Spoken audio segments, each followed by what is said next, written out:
सर्वशक्तिमान महान परमेश्वर, आपको धन्यवाद करता हूँ, स्तुति करता हूँ प्रभु जी। आज के दिनों में प्रभु जी आपके चरणों में हम लोग इकट्ठा होने के लिए, प्रभु आपके वचनों के बारे में ध्यान करने के लिए आपने दिया हुआ अच्छा समय के लिए धन्यवाद करता हूँ प्रभु जी। प्रभु हमने हमारे मन के आंखें को खोल दीजिएगा ताकि आपके व्यवस्था का अद्भुत बातों को हम देख सके प्रभु जी। हालेलुया। हम हमारे बुद्धि से इसमें खोजेंगे तो प्रभु जी कुछ मिलने वाला नहीं प्रभु जी। आप हमारे पास बात कीजिएगा, हमारे पास बात कीजिएगा, पवित्र आत्मा जी हमारे से बात कीजिएगा प्रभु जी। Hallelujah hallelujah hallelujah. इस बाइबल का अद्भुत बातों को अंतिम दिनों में प्रभु जी आप कैसे राज करने वाला है, आप कैसे न्याय करने वाला है, इस दुनिया में आप क्या करने वाला है कर इस बातों को समझने के लिए हमें बुद्धि और ज्ञान को दे दीजिएगा प्रभु जी। हालेलुया। मुझे छुपा कर आप प्रकट हो जाइए प्रभु जी। जो लोग इसमें भाग लेने वाला सभी का आशीष कीजिएगा प्रभु जी। इस बातों में वचनों में पढ़ा था प्रभु जी, ये वचनों को पढ़ने वाला और सुनने वाला, इसका अनुसार चलने वाला धन्य है कर आपने बोला है प्रभु जी। इसमें आने वाला सभी लोग प्रभु जी, इस वचनों को सुनने वाला सभी लोग धन्य लोग प्रभु जी, पढ़ने वाला सभी लोग धन्य लोग प्रभु जी, प्रभु इसके अनुसार चलने वाला सभी लोग धन्य लोग प्रभु जी। और एक आप आशीष कीजिएगा प्रभु, वचनों को सुनने का बुद्धि और ज्ञान को हमें दे दीजिएगा, अच्छा नेटवर्क वगैरह मिलने दो प्रभु जी, आशीष कीजिएगा प्यारे परमेश्वर यीशु मसीह के नाम से मांगता अच्छे पिता, आमीन।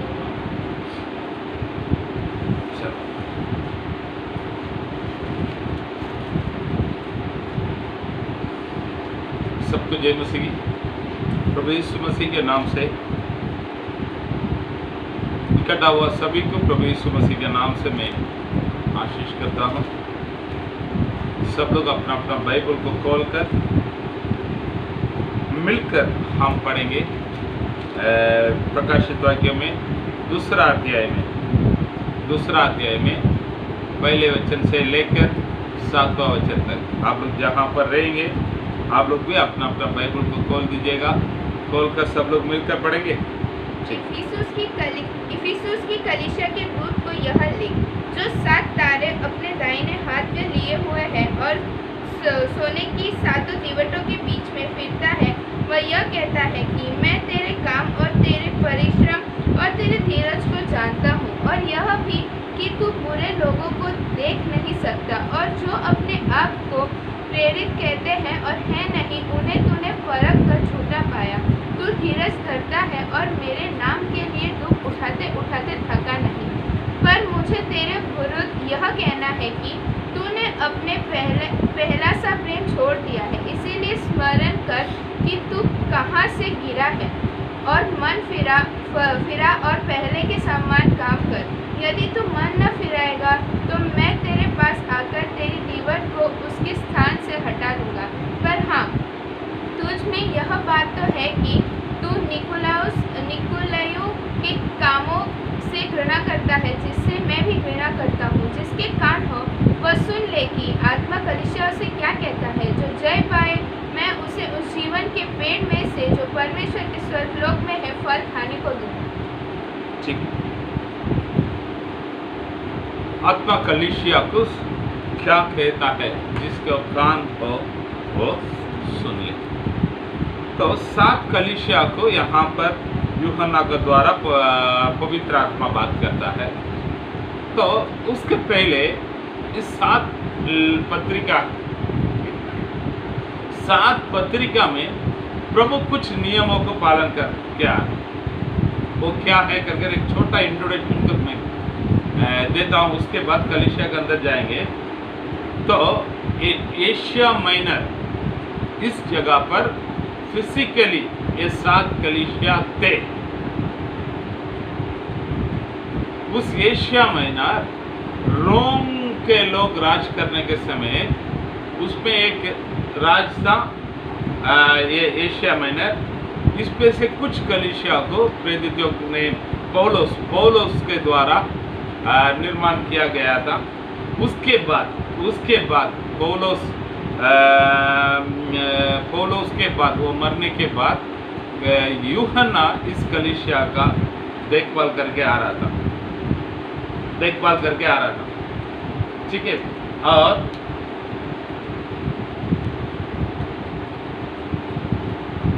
इस कलीसिया को सीखने के समय मैं पिछले बार भी बोला है, अभी भी बोलता हूँ, ये कलीसिया जब यूहन्ना लिखने के समय थे, फिजिकली था, और ऐसे कलीसिया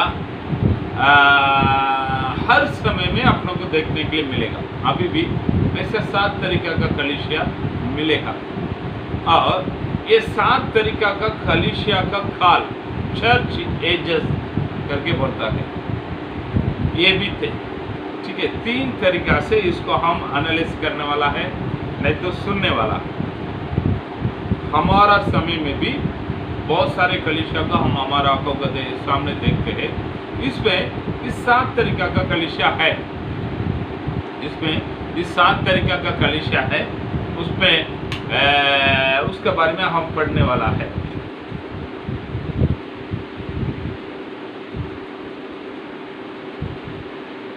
और इस 7 कलीसिया को प्रभु ने क्या बातों को बताता। पहले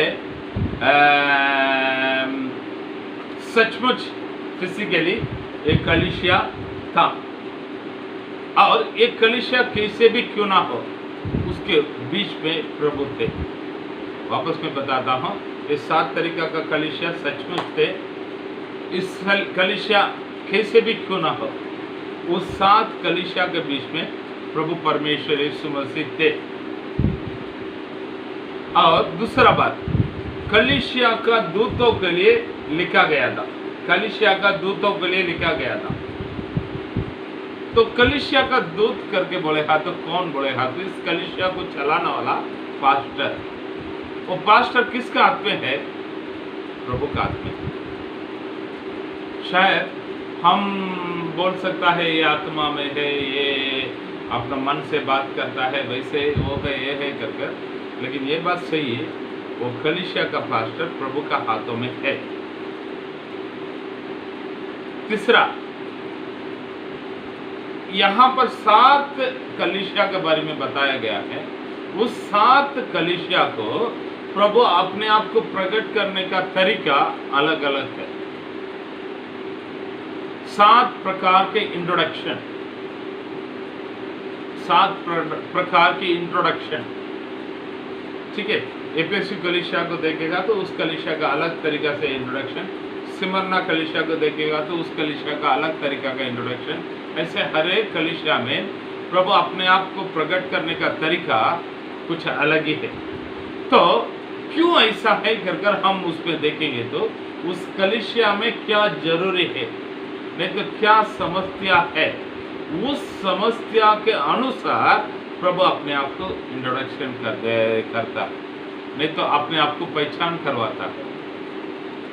मैं वापस बताता हूँ, उस कलीसिया को क्या जरूरी है, उस बातों के अनुसार प्रभु अपने आप को पहचान करवाता है। ठीक है,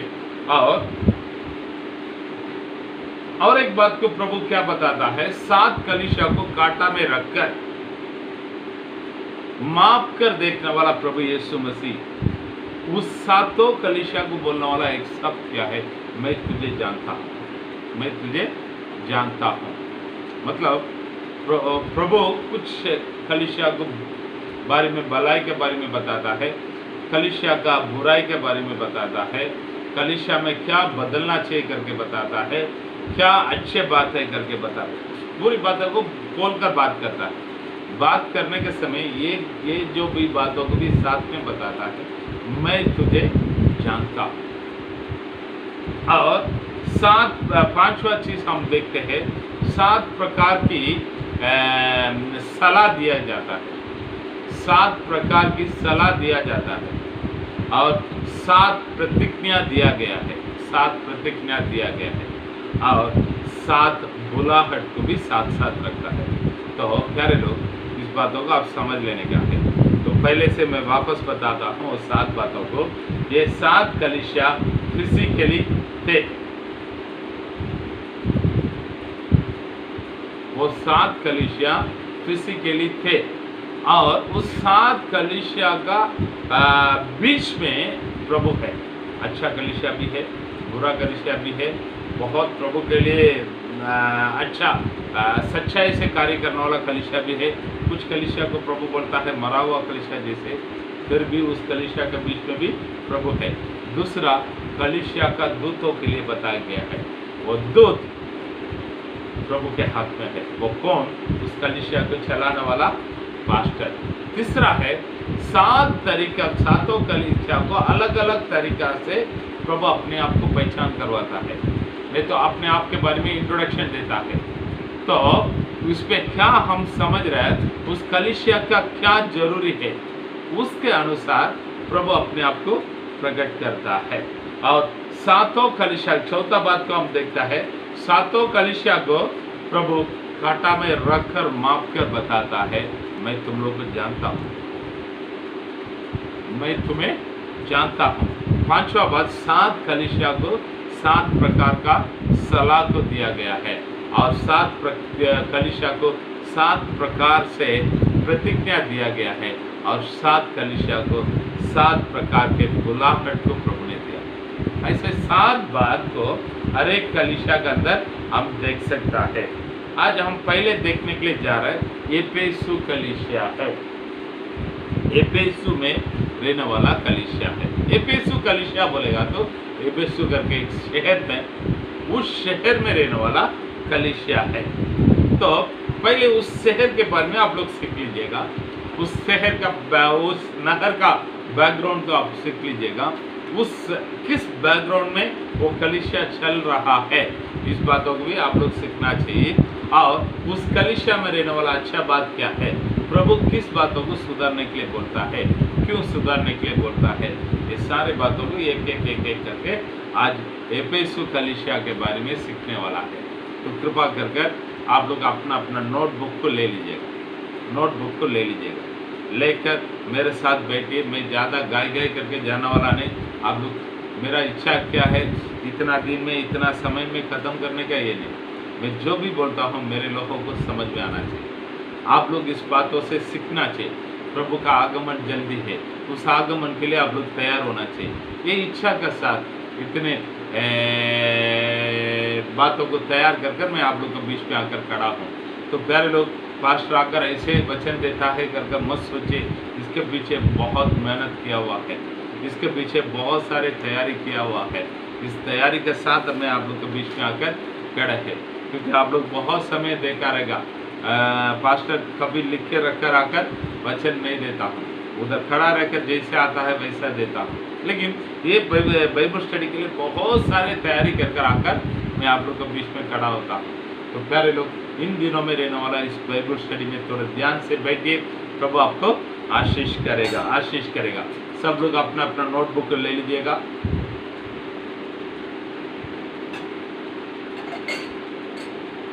सब लोग अपने अपने नोटबुक को ले लीजिएगा, ठीक है। जो भी बात आपको समझ में नहीं आता है तो आप कृपा कर फ़ोन करके मेरे से बात कीजिएगा, नहीं तो एक व्हाट्सएप में एक मैसेज डाल दीजिएगा। दूसरे दिन हम बाइबल स्टडी चालू करने के पहले उस बातों का उत्तर देकर मैं आपको समझाकर आगे बढ़ना चाहता हूँ। मेरा इच्छा है सुनने वाला 4 लोग रहेगा तो भी 4 लोग अच्छी तरह से सुनना चाहिए। लाखों लोगों को बीच में जाने का करके इच्छा नहीं, जाएगा तो अच्छी बात है, मैं ना नहीं बोलता हूँ, मगर जो भी सुनता है इसके द्वारा वो लोग अच्छा समझना चाहिए। तो इन बातों को मन में रख लीजिएगा, ठीक है। एफेसु शहर कैसा है कर आप लिख लीजिएगा। फर्स्ट एडवांस सिटी इन रोम, रोम के राज्य में रहने वाला सबसे एडवांस सिटी बोलेगा तो एफेसु शहर, first advance city. Advance city बोलेगा तो सब तरीका से आगे बढ़ा हुआ शहर। हमारा बीच में अभी बहुत सारे शहर का हम देखता है, मुंबई सबसे आगे बढ़ा हुआ शहर, तो वैसे आप समझ लीजिएगा, ठीक है।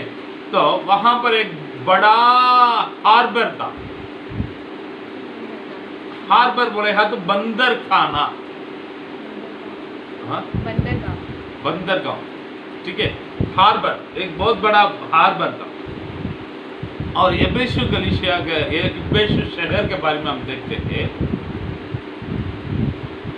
5 प्रकार के बड़े हाईवेज, 5 प्रकार के बड़े बड़े हाईवेज, यानी मैं वापी में है, ठीक है। वापी में एक बड़ा हाईवे है, कौन सा है? मुंबई टू अहमदाबाद हाईवे है। और इस तरफ पीछे बाजू में आएगा तो पारडी होकर उधर से बहुत लंबा में एक है गए नासिक के। मगर यहाँ पर 5 तरीके का बड़ा हाईवे है। फिनेंशियली वेल एस्टेब्लिश्ड सिटी, पैसे बहुत उधर पैसा बहुत है, मतलब अच्छा धंधा होने वाला एक सिटी है। पढ़ाई के लिए सबसे नंबर 1 सिटी, बहुत सारे पढ़े लिखे लोग उस शहर में थे, बुद्धिमान लोग बहुत से रहता। इस शहर को बोलता है गेटवे ऑफ आशिया। आशिया खंड के लिए रास्ता कहां से निकलता था? यही एफेसु गलिशिया से, एफेसु शहर से निकलता था। तो इस शहर में ज्यादा कर बहुत सारे घूमने वाला लोग, यानी क्या बोल सकता है, पिकनिक पे जाने वाला लोग बहुत लोग रहता था। क्यों? इस शहर में देखने के लायक बहुत सारे चीज था। उसमें बहुत बड़े एक दियाना करके एक देवी का मंदिर था, इस देवी का मंदिर था, ठीक है। इस जगह पर पैसा भी बहुत है, बहुत अच्छा धंधा होता था, सब में आगे है। उसी हिसाब से पाप भी एकदम आगे था, पाप भी आगे था, ठीक है। और इस शहर में यीशु मसीह के बाद 55वां साल में, यीशु मसीह के बाद 55वां साल में पौलुस जाकर पहले वहां पर सेवकाई शुरुआत किया है। 55वां साल में पौलुस जाकर वहां पर कलीसिया को स्थापित किया है। हम इस बातों को प्रेरितों का काम में 18 और 19वां अध्याय में हम देखते हैं। पौलुस को यीशु मसीह के बाद 64 में 64 में रोम का कैसर नीरो करके एक खतरनाक कैसर था, तो उन्होंने उसके गला को काट कर उसको मार डाला है। उसके बाद इस कलीसिया का बड़ा पास्टर बना है यूहन्ना, जो प्रकाशित वाक्यों को लिखा हुआ यूहन्ना कलीसिया का बड़ा पास्टर बना है। उसके नीचे रहकर तीमुथियुस सेवकाई किया था। यूहन्ना का कब्रिस्तान अभी भी वहां पर है करके हम इतिहास का द्वारा सुनने के लिए मिलते हैं। यूहन्ना का कब्रिस्तान अभी भी वहां पर है। उस कब्र में ये लिखा है प्रेरितों करके लिखा हुआ है। अब एफेसु शहर का आज का परिस्थिति क्या है मालूम है? एफेसु शहर का आज का परिस्थिति क्या है मालूम है? वहां पर एक भी मसीह का व्यक्ति नहीं है। उस शहर टूटा हुआ पड़ा है, नहीं तो नष्ट हो गया है। उसके बीच में आयसलुक करके एक छोटा गांव वहां पर है। आयसलुक करके एक छोटा गांव वहां पर है। वहां पर एक भी मसीह का व्यक्ति नहीं है।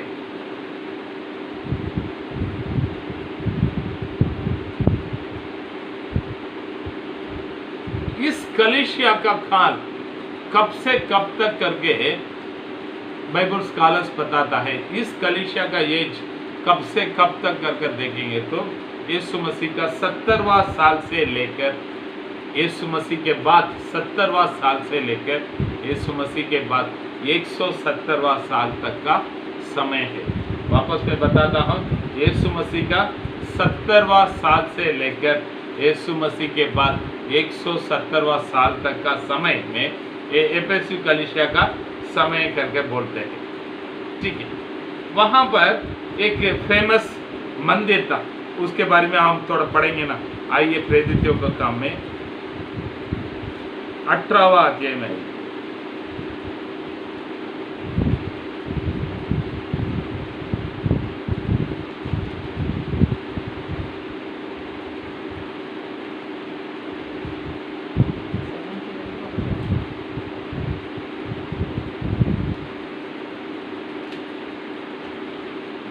दियानाल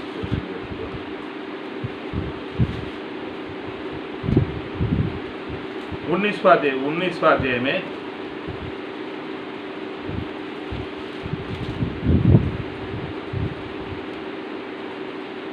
हम पढ़ते हैं, पढ़िए।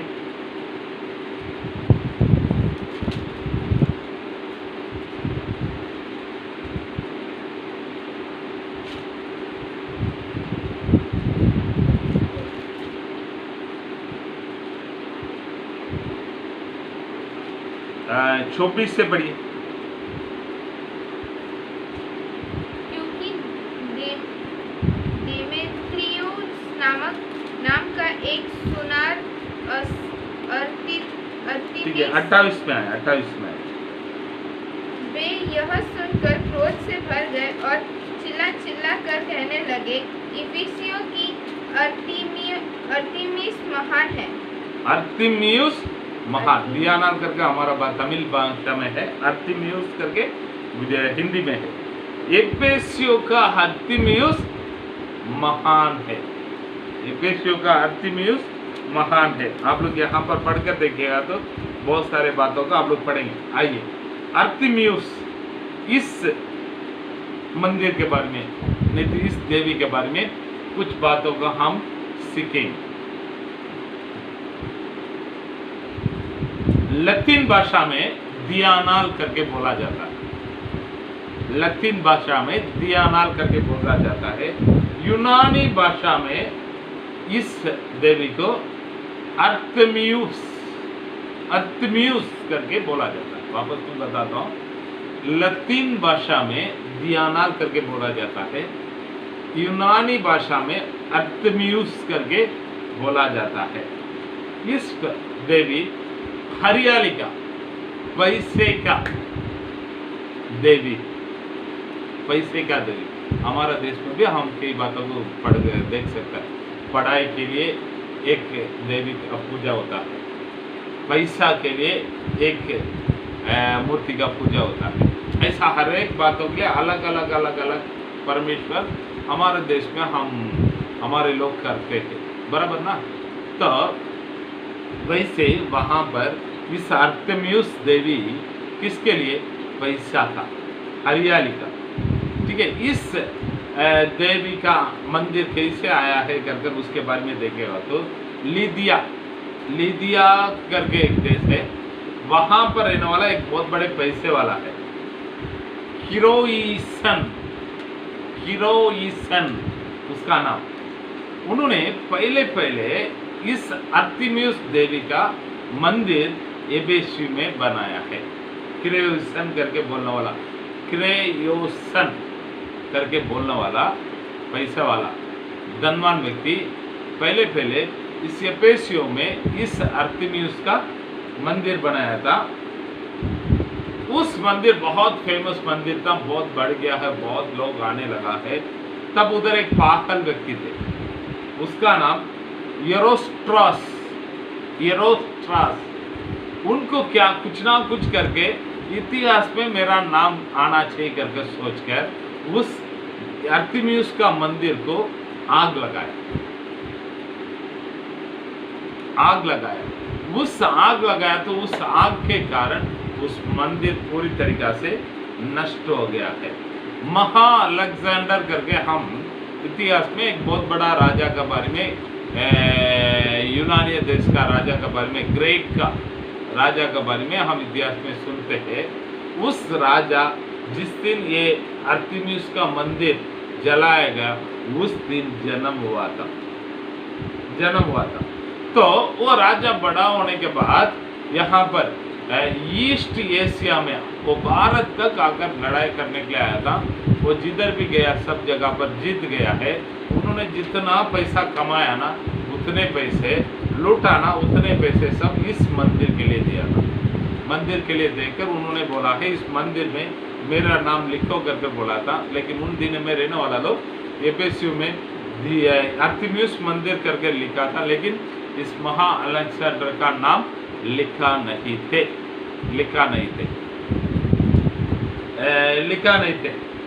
ठीक है, इस मंदिर के बारे में हम और भी बहुत सारे बातों को क्या देखते हैं मालूम है, इसके अंदर का जो वेदी का काम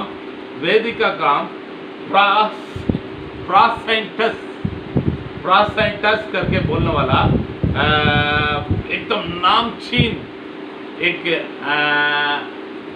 क्या बोल सकता है, अंदर का काम करने वाला इस सुतार के द्वारा बहुत ही अच्छी तरीका से आर्टिस्ट उसके द्वारा ये बनाया गया है, उसके द्वारा अंदर का सब काम बनाया गया है। उसके बाद ये सब कपड़ा से रखकर, वो अलग अलग कपड़ा से रखकर बहुत सारे डेकोरेशन वगैरह किया गया था। ऐसा कर्टन बहुत सारे उधर इधर डाला गया था। बहुत पैसा खर्चा कर बहुत ही अच्छी तरीका से वहाँ का मंदिर बनाया गया था। उसके अंदर रहने वाला वो मूर्ति बहुत पुराना था। सब लोग क्या बोलता था मालूम है, मूर्ति बहुत पुराना था। ठीक है, इस मंदिर के पीछे बाजू में और दूसरे एक मंदिर भी बनाया था। वो एफेसुस शहर में रहने वाला हर सबका एक क्या था मालूम है, आप लोग समझने के जैसा बोले हाँ तो बैंक में लॉकर है, समझ लीजिएगा आप कीमती सामान को, दाहिना को सब लोग लॉकर में जाकर रखता है। वैसे एफेसुस शहर में रहने वाला लोगों का लॉकर इस मंदिर के पीछे था। और इस मंदिर को बनाने के लिए एफेसुस शहर में रहने वाला बहुत सारे औरत लोग अपने सारे दागिना को दे जाते। इसका मतलब ये मंदिर बहुत ही पैसा खर्चा कर एकदम टकाटक बनाया गया, एकदम टकाटक बनाया गया था। इस मंदिर में रहने वाला मूर्ति इतना दिखने में सुंदर नहीं दिखती थी, एकदम काला था, एक औरत का स्त्री के जैसे रूप में था, काला थी, एक स्त्री के जैसे एक रूप में थे, वो एक स्त्री के जैसे रूप में था। हम देखता है प्रेरितों का काम में 19वां अध्याय में 35वां वचन को हम देखते हैं। ये लोग क्या विश्वास, इन लोग का विश्वास क्या था, इस अर्तिमिस देवी ऊपर से स्वर्ग से नीचे गिरा हुआ था। इस मूर्ति स्वर्ग से नीचे गिरा हुआ है करके बोलता है। लेकिन हमारे बाकी लोग जो पढ़ाई किया हुआ लोग का कहना ये था, स्वर्ग से गिरा हुआ कुछ पत्थर हो सकता है करके लोग बोलता है। ठीक है, कैसे भी क्यों ना हो। और इस मंदिर बहुत नामचीन मंदिर था, वहाँ पर बहुत नामचीन मंदिर था। इस मंदिर के अंदर और भी कुछ कानून कायदा था। कोई भी गलत करके हत्या करके, चोरी करके, प्रचार करके, कुछ भी करके उस मंदिर का अंदर जाकर बैठ गया तो कोई भी पुलिस लोग अंदर जाकर किसी को अरेस्ट नहीं करने का, ये मंदिर का एक कानून है। मतलब कोई भी अपराधी अंदर गया है तो उसको अरेस्ट नहीं कर सकते, जब तक वो बाहर नहीं आएगा तब तक अंदर जाकर किसी को अरेस्ट नहीं करने का था। वहाँ पर और एक नियम था, क्या था मालूम है, लड़की लोग को शादी के पहले उधर लेके जाकर छोड़ देता था। इसका वजह से विपचार बहुत उधर चलते थे। और उधर आसपास में कुछ लोग उस अर्तिमिस देवी के जैसा मूर्ति को बनाकर वहाँ पर बार धंधा करता था। उसको गले में पहन कर घूमने वाला घूमता था, ऐसा हाथ में पहन कर घूमने वाला घूमता था, ऐसा हाथ में पहनकर यहाँ पर पहनकर घूमने वाला घूमता था, ऐसा ताय जैसे बनाकर यहाँ कमर में लगाने वाला लगाता था। ठीक है, इसको रखकर बहुत ही एक अच्छा धंधा वहाँ पर होता था। ठीक है, आप लोग घर पे जाकर 18 और 19 को थोड़ा पढ़ेंगे तो प्रेरितों का काम में 18 और 19 को थोड़ा पढ़ेंगे तो इसके बारे में और अच्छी तरह से आप लोग जान पाएंगे। ठीक है, एफेसु कर बोलेगा तो उस नाम का मतलब क्या है मन में, जाने दो, नहीं तो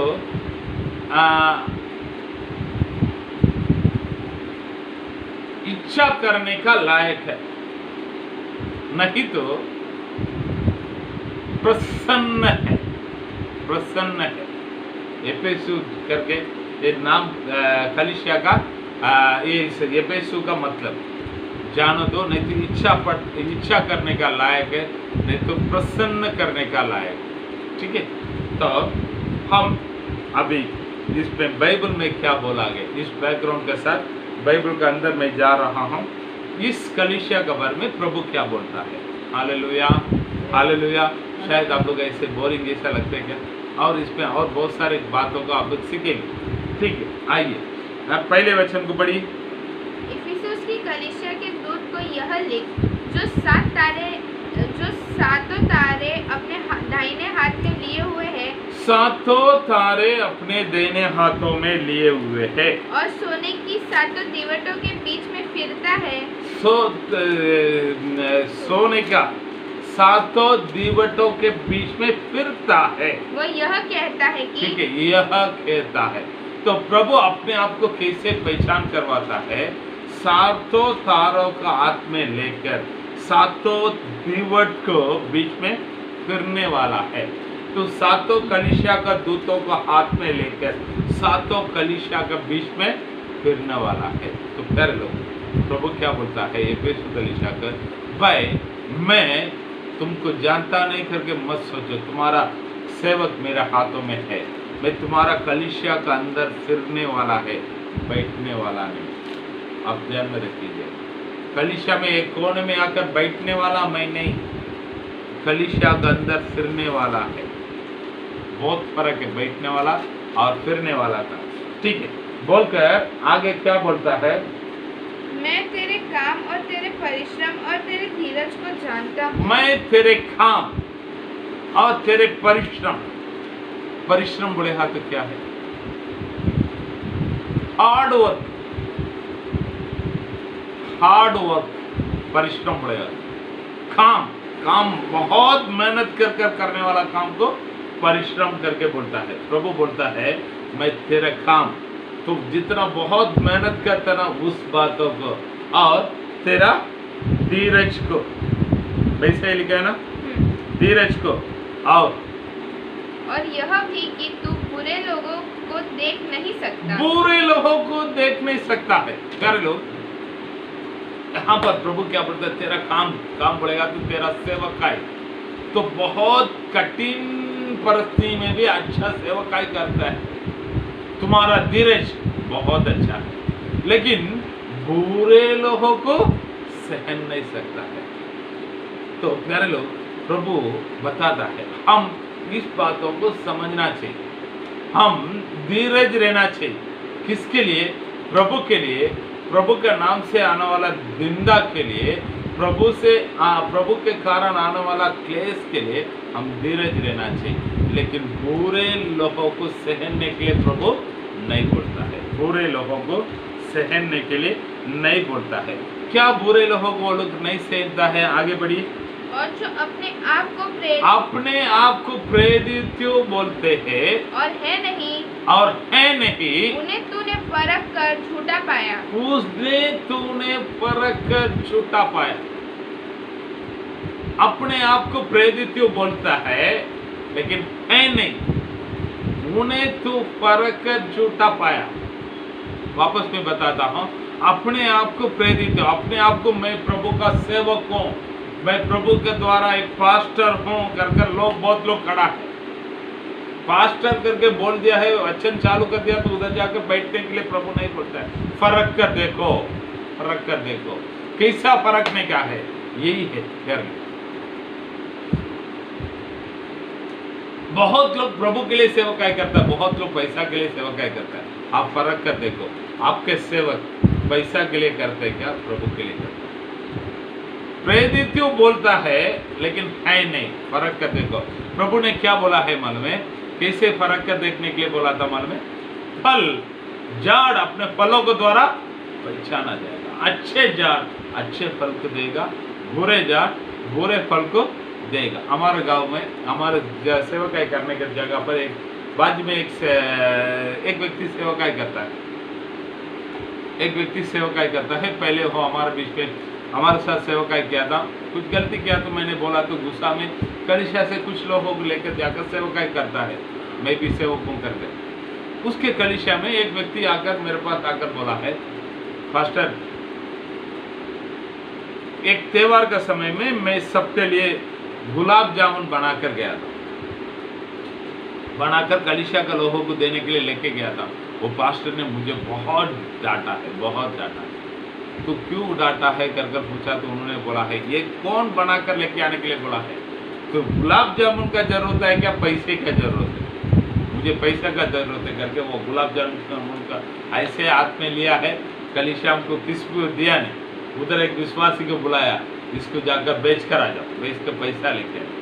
उन्होंने बोला है मैं तो सब कलीसिया वाला के लिए लेके आया, इधर लेके आ गया ना बस तू चला जाओ करके जबरदस्ती उसको लेके जाकर बेचकर पैसा करवाया करके बोला था। मैंने कुछ बोला नहीं, ठीक है करके सुन के ले लिया है। तो प्यारे लोग फर्क कर देखो आपका पास्टर कैसा है।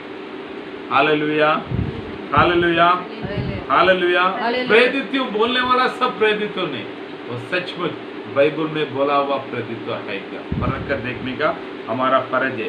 प्रभु ने बोला धीरज रखो, इसके लिए मैं हर बातों में धीरज रखूंगा कर मत बैठिए, मत बैठिए। आगे, तू धीरज धरता है, धीरज धरता है और मेरे नाम के लिए दुख उठाते उठाते थका नहीं, मेरे नाम के लिए दुख उठाते उठाते थका नहीं। सारे लोग तुम धीरज धरता है, वहां पर क्या है, तू सहनता नहीं, अच्छी बात, लेकिन इधर बोलता है तू धीरज धरता है। हम धीरज रहना चाहिए, किधर, प्रभु के नाम से दुख उठाते उठाते उठाते उठाते थका नहीं, उसके लिए हम धीरज रहना चाहिए। प्रभु के कारण आने वाला दुख, क्लेश, परेशानी, अपमान, निंदा, इस सब चीजों के लिए हम धीरज रहना चाहिए, धीरज रहना जरूरी है। हाँ आगे, पर मुझे तेरे विरुद्ध यह कहना है कि तूने अपने पहला सा प्रेम छोड़ दिया है, तूने अपने पहला सा प्रेम को छोड़ दिया है। प्रभु क्या बताता है तुझे, तूने अपने पहला सा प्रेम को छोड़ दिया। तो फिर लो आज प्रभु आपको देखकर इस कलीसिया को दिया हुआ संदेश मैं पहले बोला है हम सब के लिए, प्रभु आपको क्या गवाही देगा, थोड़ा सोच के देखिए। तूने जो पहले रखा हुआ प्रेम को अभी भी कर रहा, नहीं तो कर रही क्या, छोड़ दिया। पहले हम प्रार्थना चालू होने के पहले कैसे दौड़ दौड़ कर प्रभु की उपस्थिति में आते थे, आज कैसे आता है, थोड़ा सोच के देखिए। पहले भवन में कुछ काम है, हम कैसे दौड़ दौड़ के आते थे, अब हम उस काम को करने के लिए कैसे आता है। पहले भवन में एक कुछ सेवक आए थे, छुट्टी मारकर हम आकर खड़ा रहता था, सब कुछ करता था। अब हम कैसे है, पहले से मैं एक कदम आगे बढ़कर करता हूं करके बोलते क्या, वो बहुत लोग हैं करें करके छोड़ देता है। थोड़ा अपने आप को जांच कर देख लीजिए, जांच कर देख लीजिए। पहले प्रभु सबरे उठकर प्रभु से कितना अच्छा प्रार्थना करते थे, अब प्रभु के उपस्थिति में कैसे प्रार्थना करते हैं। पहले इस बाइबल को निकालेगा तो और पढ़ो करके छागत से पढ़ते थे, अब पढ़ते हैं, थोड़ा सोच के देखिए। मैं आप लोग किसी को दोष लगाने के लिए बातों को नहीं बताता हूँ, अपने आप को जांच कर देखने, परख कर देखने के लिए मैं बताता हूँ। पहले से मैं पहले आधा घंटा बाइबल पढ़ता था, अभी 1 घंटा बाइबल पढ़ता हूँ, बोल सकता है आप।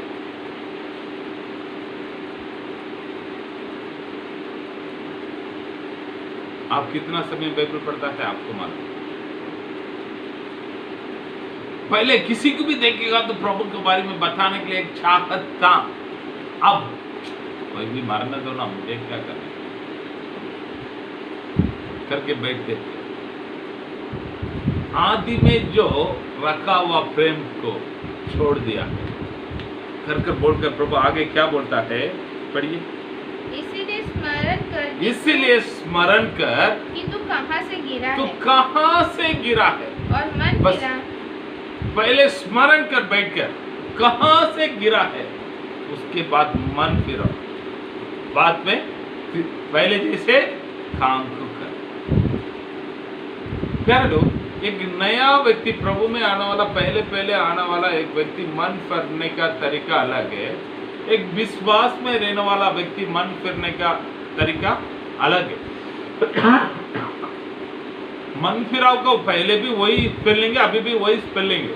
स्पेलिंग में बदलावट है, बदलावट नहीं, लेकिन तरीका में बदलावट। बाइबल क्या बताता है, किस परिस्थिति से गिरा वो पहले जान लो, बाद में मन फिरो, बाद में क्या करो, पहले जैसा काम करो, पहले जैसा काम करो।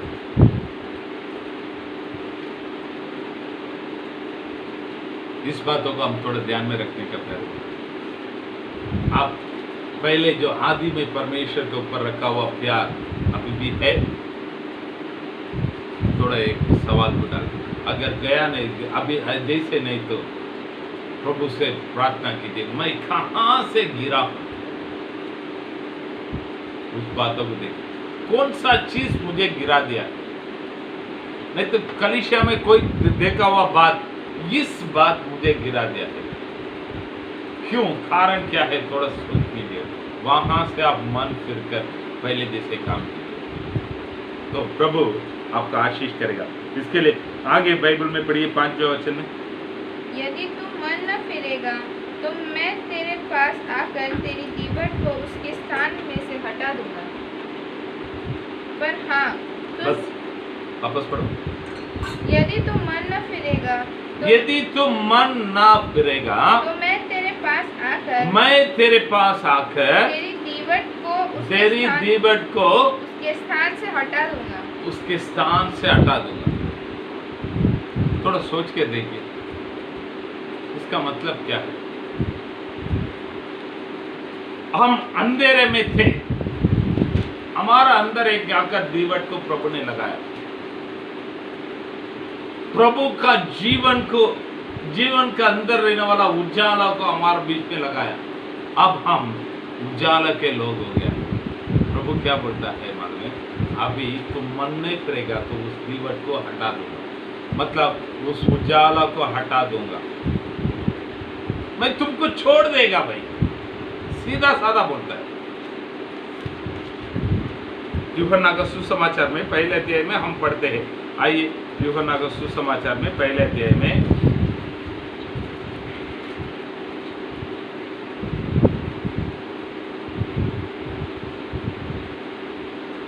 4 और 5 को पढ़िए। அவருக்குள் ஜீவன் இருந்தது, அந்த ஜீவன் மனுஷருக்கு ஒளியாய் இருந்தது, அந்த ஒளி இருளிலே பிரகாசிக்கிறது, இருளானது அதை பற்றி கொள்ளவில்லை। उसमें जीवन था और वह जीवन मनुष्य की ज्योति था। ज्योति अंधकार में चमकती है और अंधकार ने उसे ग्रहण न किया। वापस पढ़ो 4 को। उसमें जीवन था और वह जीवन मनुष्य की ज्योति था। वो जीवन मनुष्य का ज्योति था। ठीक है, बस उसमें किसमें जीवन था? 3 अध्याय में वचन में पढ़िए। सब कुछ उसी के द्वारा ठीक है, आप लोग आगे जाकर पढ़ लीजिएगा, एक से पढ़ लीजिएगा। उसी के अंदर जीवन था, वचन के अंदर जीवन था, वो वचन मनुष्य के बीच में उजाला था। अब उस उजाला को प्रभु हटा देगा करके बोलता है। तो प्यारे लोग थोड़ा सोच के देखिए, कितना खतरनाक दंड है। मैं तुझे छोड़ दूंगा, सीधा साधा बोलता है। यदि आप पहले जैसे काम नहीं करेगा तो मैं तुझे हाथ धो लूंगा, तुझे नहीं चाहिए, तुम्हें छोड़कर मैं निकल जाऊंगा। Hallelujah, hallelujah. आगे 6वां वचन पढ़िए। पर हाँ, तुझ में यह बात तो है कि तू निकुलाइयों के कामों से घृणा करता है। ठीक है, ये बात तो है, निकुलाइयों का कामों से घृणा करता है। मानता हूँ तुम्हारे पास बहुत सारे अच्छे बात है, ना नहीं बोलता हूँ। मैं जो बातों को घृणा करता है उस बातों को तू भी घृणा करता है। निकुलाई का काम बोले हाथ क्या है मालूम है? आइए, निकुला बोले हाथ तो कौन है करके मैं बताता हूँ आप लोगों को। प्रेरितों का काम में आइए,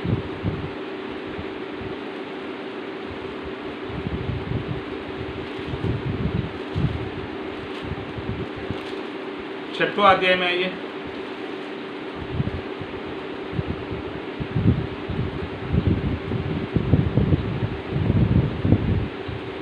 तीसरा वचन पढ़िए।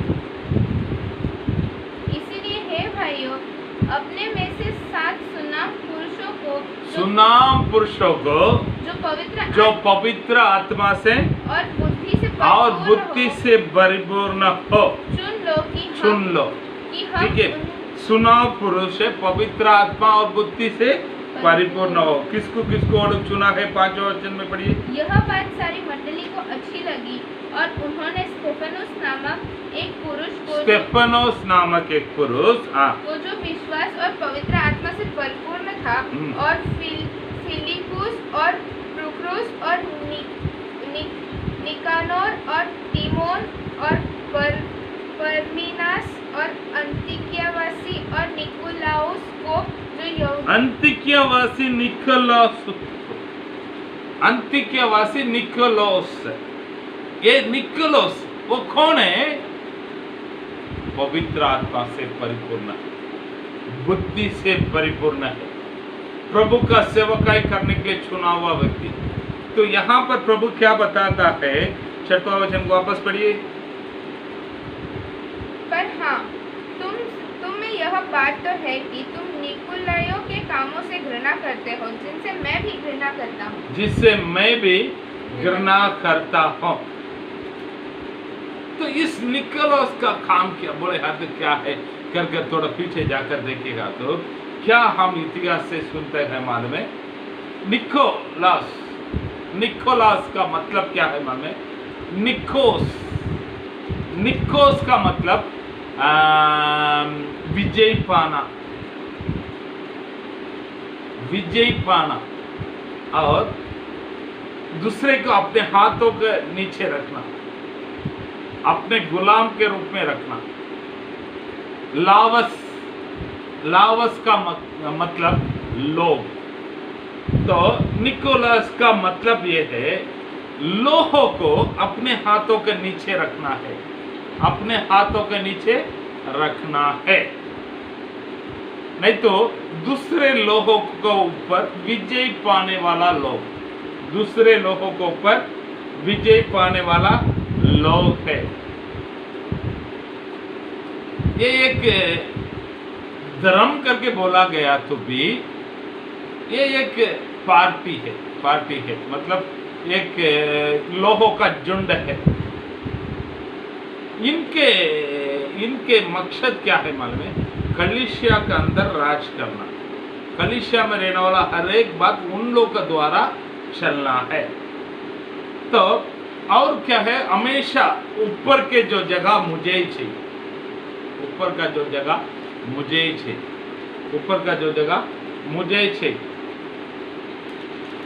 और क्या बोलता है मालूम है? ये लोग जो मूर्ति को चढ़ाया हुआ चीजों को खाना मना नहीं खा, उसमें क्या मूर्ति बोलेगा तो कुछ नहीं खाओ। पौलुस भी बताया है कुरिन्थियों में अपने कलीसिया को लिखने के समय, मूर्ति बोलेगा तो हमारे लिए कुछ नहीं, फिर भी निर्बल लोगों के लिए तुम मत करो करके बोला। लेकिन चलता है। और इन लोग का क्या है मालूम है? विपचार बोलेगा तो मूर्ति पूजा चलता है। काम करने की जगह पर किधर जाकर खड़ा रहने का तो खड़ा रहने का, हम खाली हमारा दिखावट के लिए खड़ा रहने का मन से नहीं। ऐसे लोगों को एक फ्लेक्सिबल का ये बातों को वो लोग दिखा देते हैं। और सेवक लोग बोलेगा तो विश्वासी लोगों से बड़ा, सेवकाई करने वाला बोलेगा तो विश्वासी लोगों से बड़ा है। उन लोग का जो स्थान बहुत आगे है। प्रेरितों के काम में 19 पे 29 पे 19 में 29 में पौलुस बताता है, प्रेरितों के काम में 19 में 29 पे पढ़ी।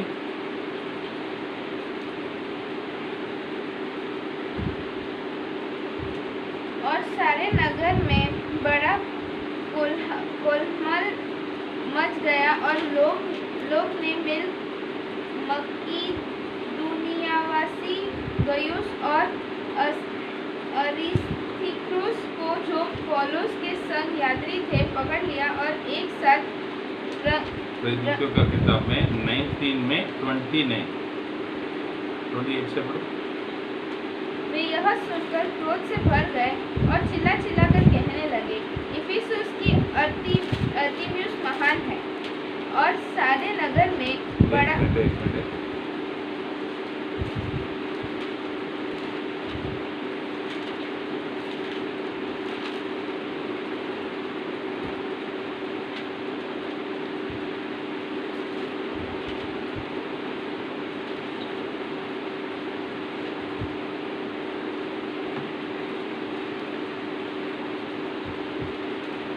सारी कुछ गलत आ गया है।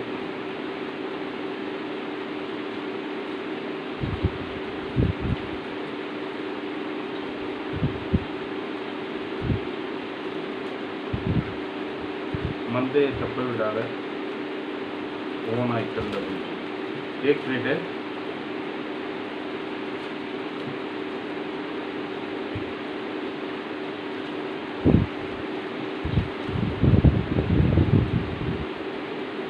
हाँ 20 पे 29 सॉरी।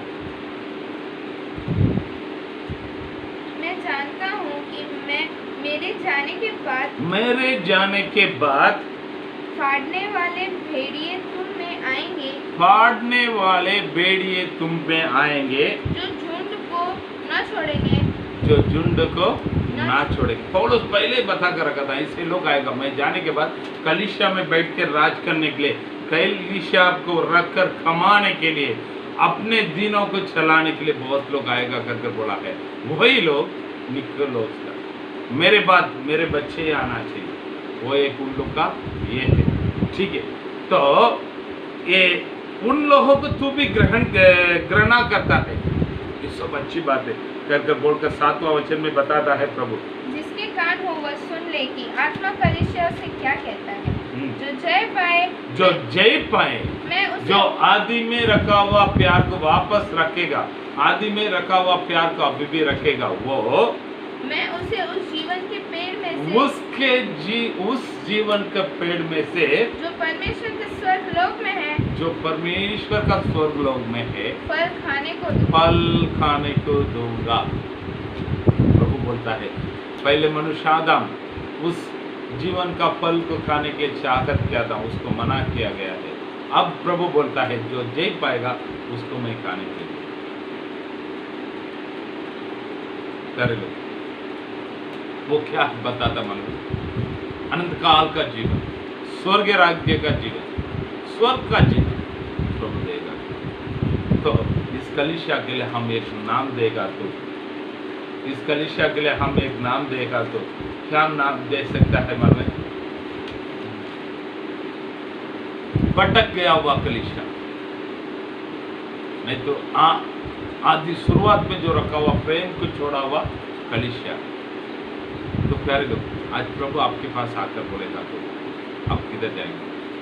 इसका एफेसु कलीसिया का जैसे जो शुरुआत में रखा, आदि में रखा हुआ प्यार आपके पास है क्या? छोड़ दिया रहेगा तो एक बार प्रभु के हाथों में आप अपने आप को समर्पण कीजिएगा, नहीं तो प्रभु आपको छोड़ देगा। प्रार्थना करें। सर्वशक्तिमान महान परमेश्वर, इन दिनों में सिखा हुआ बातों के लिए धन्यवाद। जो लोग वचन में आया है सभी का आप आशीष कीजिएगा। इस एफेसु कलीसिया का जैसा हम जो शुरुआत में रखा हुआ प्यार को छोड़ना नहीं चाहिए प्रभु जी, उसी प्यार में आगे बढ़ते जाने के लिए सहायता कीजिए, आशीष कीजिए। प्यारे परमेश्वर, यीशु मसीह के नाम से मांगता अच्छी